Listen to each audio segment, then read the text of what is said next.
in the West, we inherit the idea of law from those ancient conceptions of God, and it is even passed down into science, where we discuss laws of nature. But one recognizes more and more in the sciences that what we call laws of nature are simply observed regularities in the way things behave. And you, in order to observe regularities, you must look at things through something regular. That is to say, you must lay a ruler alongside them, or compare their behavior with the regular behavior of a clock. But clocks and rulers are human inventions. They are regular measures which we use for comparing the rates of change. Say, a clock is a measure of a rate of change. It's quite arbitrary. But we very easily compare our regulation measuring devices with what makes things happen, as if the sun rises because it's 6 in the morning. Now that's being completely backwards in one's thinking. And we get into the same confusion when we imagine, for example, that money is wealth.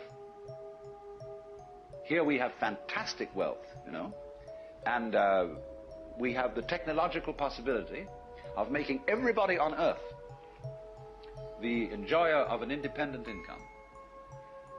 We can't do it because people say, where's the money going to come from? Because they think money makes prosperity. It's the other way around. It's physical prosperity which has money as a way of measuring it. But people think money has to come from somewhere, like hydroelectric power or lumber or iron, and it doesn't. Money is something we invent, like inches. So you remember the Great Depression? When there was a slump? And what did we have a slump of? Money. There was no less wealth, no less energy, no less raw materials than there were before, but it's like you came to work on building a house one day, and they said, sorry, you can't build this house today, no inches. What do you mean, no inches? Just inches. We don't mean we got inches of lumber. Yes, we've got inches of metal. We've even got tape measures. But there's a slump in inches as such, you see. And people are that crazy. They can have a depression because they've got no inches to go around, or no dollars. That's all a lot of nonsense. But you see, because we get thinking backwards, making the metaphysical tail wag the dog, making the law rule things, whereas it doesn't. It's merely a way of measuring what happens. And so you see, when you get into Buddhistic thought, you don't get that confusion. You're the other way around. So you're looking at a system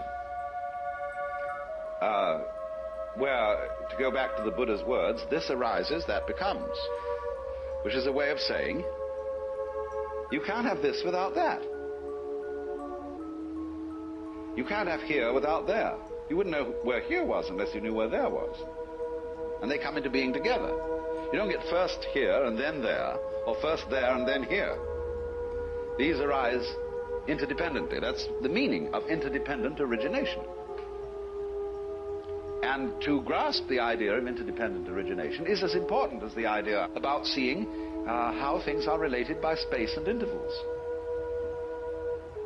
And seeing, therefore, that you tend to look at life from a myopic point of view and see details, see the trees and not the forest, see yourself as something loosely related to everything else that's going on and not integral to it.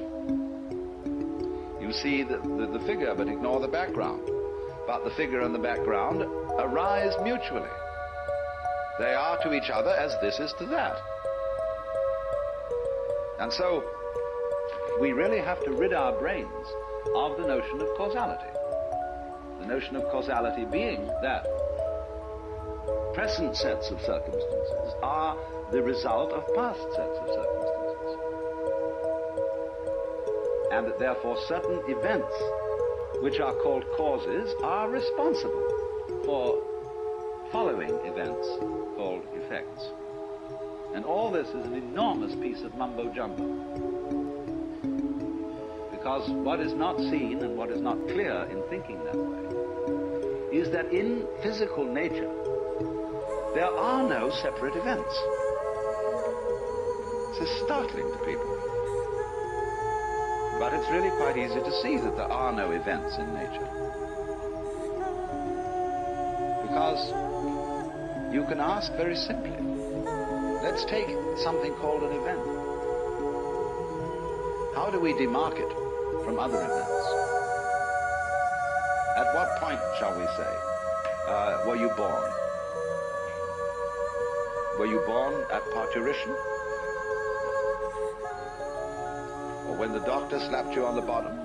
Or cut the umbilical cord? Or when you were conceived? Or when your father and mother were first attracted to each other? When was it? When did you begin? There's no way of deciding except arbitrarily. And for legal purposes, we say you were born at parturition. And that's when the astrologer casts your horoscope, except that other astrologers disagree and want the conception time. Say that's the real beginning. There isn't a real beginning. It goes back and back and back in an inseparable continuity. When are you dead? That's another big argument. And you can get all kinds of ideas about that. So once you see that an event is a term in an intellectual calculus, calculus being the way of measuring, say, curved formations by reducing them to point instants and counting it, see? But actually, the point instants are imaginary. The curve wiggles along, and it doesn't stutter from point to point. But in calculus, you make it do that. So, just as there are no point instants in the curve, so there are no events in nature.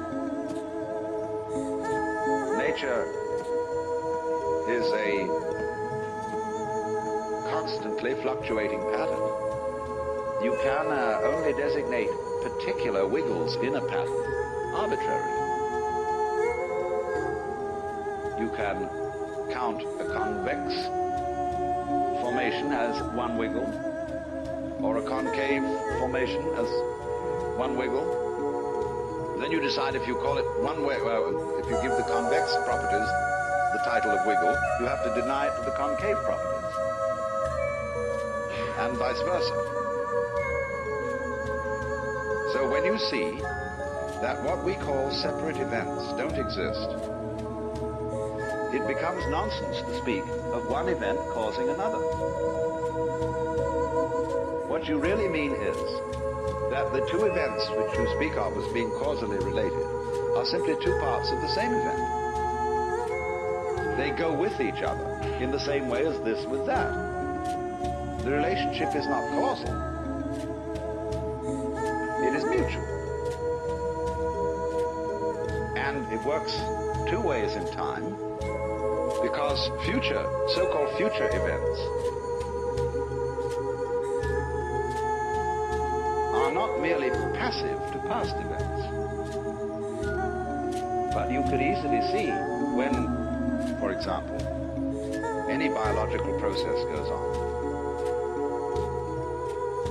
you can reason just as well from the future to the past as from the past to the future. Why do two mammals have sexual intercourse? Well, it isn't just that they enjoy it. It's also that they're a very complex system which does this because it makes babies.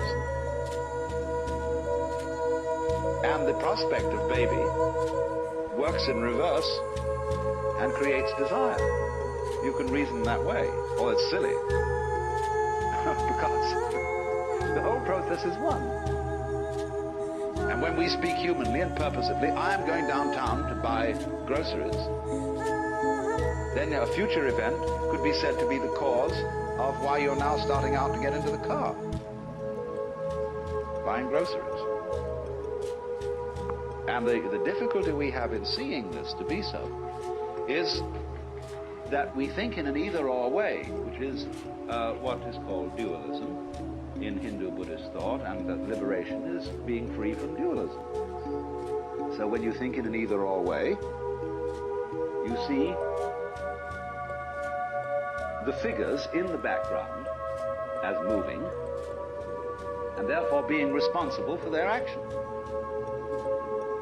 But if somebody argues the other way round, say the figures are just following lines of force in a field, gravitational principles say, we're all human beings, you see, we're all concentrated on our fact that we're individually rushing around and doing this and that. But we don't see that we're equally sucked, and that we move around in response to all sorts of stimuli. But neither position is adequate. You have to see that our being sucked by all sorts of stimuli is exactly the same thing as our apparently voluntary and deliberate action. Because what we're looking at is not this Newtonian game of billiards, where balls roll because they are hit by cubes. What we're involved in is a dance where, for example, watch a snake. When a snake swims, there's nothing more beautiful than watching a snake swim in water. Lovely motion. But you see, it wiggles along, and its wiggle is conceivable, you see, as convex, or was it concave? This way, and that way, and this way, and that way. Now, which side of the snake moves first when it wiggles?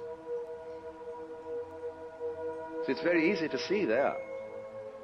Now, when we interact with the world, what moves first? Who starts it? The objective world or the subjective world? But they are related as this to that. You can't have an object without a subject, or a subject without an object. You can't have something known without the knower. And that gives the show away. There isn't any real distinction between the knower and the known.